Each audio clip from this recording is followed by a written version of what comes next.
Hey guys, it's Vera Wild, so it's time for Dear Vera and part 2 on this particular letter. Quick refresher in case you didn't tune in the first time. The letter that I got was, I'd be interested in your opinion on cross-dressing and parenting.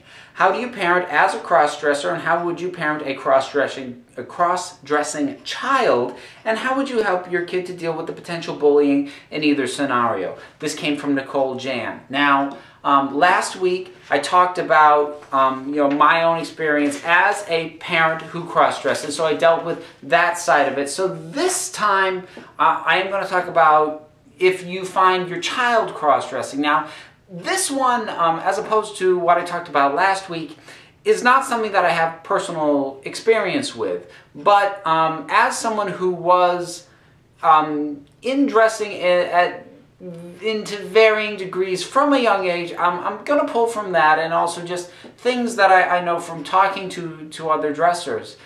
And the thing is, be careful about, particularly if you or your partner are a cross-dresser, be careful about leaping to any conclusions about your child when it comes to how they're dressing.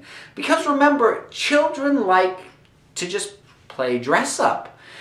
And to put that in context for myself, I have photographs of myself at age 3 or 4 in a tutu and a dress. I have absolutely no real memory of that, though, and I don't think that at that age I was cross-dressing. I think I was just playing dress-up with friends of mine who happened to be girls. That's what they had. That's what they put me in.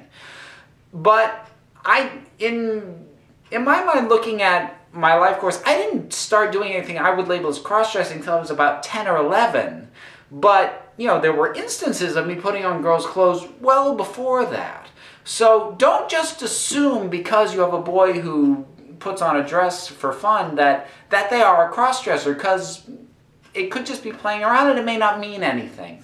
So just because you have a young boy who decides he wants to put on a dress doesn't mean you need to sit down and have a talk about what it is he's doing and have any kind of serious conversation about it, because honestly, it may be nothing. So that's the first thing to be careful of in terms of a cross-dressing child. Now, if it does become a regular thing and on a regular basis you have a child wishing to very clearly dress and the opposite gender, and it's going to be more an issue for boys, because girls get away with dressing in a masculine fashion, particularly at a young age. They get labeled as tomboys and they move on. Nobody really worries too much about that.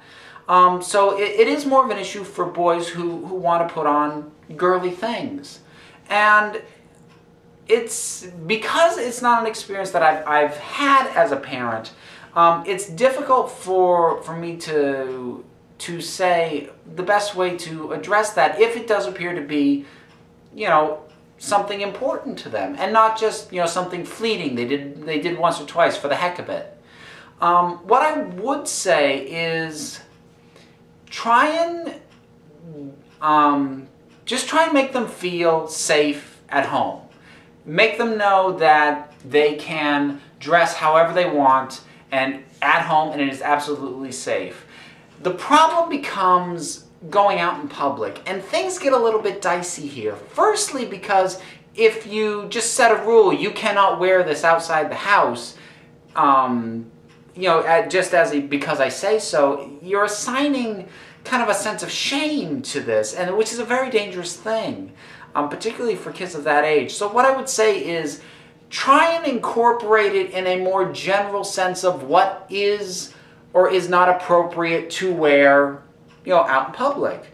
In the same sense that you wouldn't want your kids, going to school in their pajamas, or going with you to the grocery store in their underwear. Just sort of try to incorporate it in a general sense of this is appropriate outside the house, this is not appropriate, and try and frame it within that context. As far as bullying goes at school for a child who does cross-dress, I mean, the best thing you can do is just try and deal with it head on as much as possible.